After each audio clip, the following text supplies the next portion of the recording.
ചൂടുകാലത്ത് ഏറ്റവും സാധാരണമായി കണ്ടുവരുന്ന ആരോഗ്യ പ്രശ്നങ്ങളിലൊന്നാണ് മൂത്രാശയ അണുബാധ.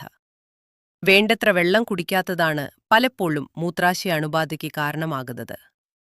എന്താണ് മൂത്രാശയ അണുബാധ എന്നും രോഗലക്ഷണങ്ങളും ചികിത്സയും പരിശോധിക്കാം. മൂത്രമൊഴിക്കുമ്പോൾ അസഹനീയമായ വേദന, ഇടയ്ക്കിടയ്ക്ക് മൂത്രമൊഴിക്കാനുള്ള തോന്നൽ, വിട്ടുമാറാത്ത അസ്വസ്ഥത. ഈ അവസ്ഥകളിലൂടെ നിങ്ങൾ എപ്പോഴെങ്കിലും കടന്നുപോയിട്ടുണ്ടോ? ലോകമെമ്പാടുമുള്ള ദശലക്ഷക്കണക്കിന് ആളുകളെ ബാധിക്കുന്ന ഏറ്റവും സാധാരണമായ ബാക്ടീരിയ അണുബാധകളിലൊന്നായ മൂത്രരോഗാണുബാധയാണ് ഇതിന് കാരണം. യൂറിനറി ട്രാക്ട് ഇൻഫെക്ഷൻ അഥവാ UTI എന്നും ഈ അണുബാധ അറിയപ്പെടാറുണ്ട്. എന്നാൽ ഈ രോഗാവസ്ഥയിലൂടെ കടന്നുപോകുന്നവർ പോലും പലപ്പോഴും UTIയെ ഗൗരവകരമായി എടുക്കുന്നില്ല.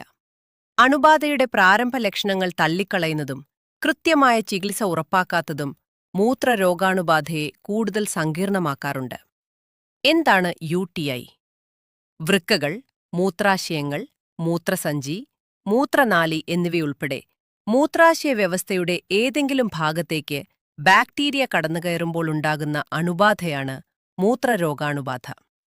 പുരുഷന്മാരിലും സ്ത്രീകളിലും ഈ അണുബാധ ഉണ്ടാകുമെങ്കിലും ശരീരഘടനാപരമായ വ്യത്യാസങ്ങൾ കാരണം സ്ത്രീകൾക്ക് അപകടസാധ്യത